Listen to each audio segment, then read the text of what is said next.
পিতৃ-মাতৃৰ পৰিশ্ৰমক মৰ্যাদা দি প্ৰাচী দাসে উচ্চতৰ মাধ্যমিকৰ চূড়ান্ত পৰীক্ষাত আনিলে সফলতা। ট্ৰেক্টৰ মেৰামতি কৰি পৰিয়াল পোহপাল দিয়া ৰহা নিবাসী ললিত দাস আৰু কবিতা দাসৰ জীয়ৰী প্ৰাচী দাসে আজি ঘোষিত উচ্চতৰ মাধ্যমিকৰ চূড়ান্ত পৰীক্ষাৰ ফলাফলত ৩টা বিষয়ত লেটাৰসহ প্ৰথম বিভাগ অৰ্জন কৰি কঢ়িয়াই আনিলে গৌৰৱ। সংবাদ মাধ্যমৰ আগত পিতৃ-মাতৃ আৰু কন্যাই ব্যক্ত কৰিলে অনুভৱ। ৰহা চাপৰমুখৰ পৰা ৰিপৰ্ট JNKD নিউজ।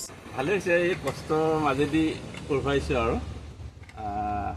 কষ্টৰ মাজেদি আৰু বেলেগনো কি কৰিম, এই ট্ৰেক্টৰ কামে কৰি ট্ৰেক্টৰ ভাল কৰে, ট্ৰেক্টৰ ভাল কৰে, ভাল কৰিয়ে পৰিয়াল চলাই আছে। ট্ৰেক্টৰ ভাল কৰি পৰিয়াল ল'ৰা ছোৱালী পঢ়াই আছে, ল'ৰা ছোৱালী পঢ়াই আছে।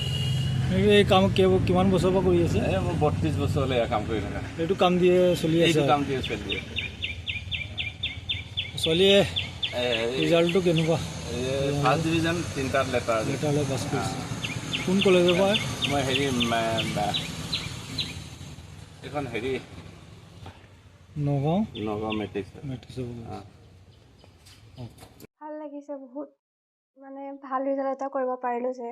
দেউতাহঁতেও বহুত কষ্ট কৰি পঢ়াইছে, ভাল লাগিল আৰু ৰিজাল্টটো ভাল হৈছে যে।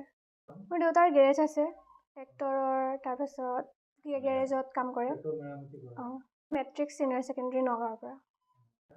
মই 3টাত পাইছোঁ, পলিটিকেলত পাইছোঁ, ইংলিছত পাইছোঁ, লজিকত পাইছোঁ। এতিয়াতো ভালকৈ পঢ়ি শুনি APSCৰ কাৰণে ট্ৰাই কৰিম। তাৰপিছত যদি APSCটো ভাল হয় তেতিয়াহ'লে UPSCৰ কাৰণে চাম। ভাল লাগিছে, সুখী অনুভৱ কৰিছোঁ আৰু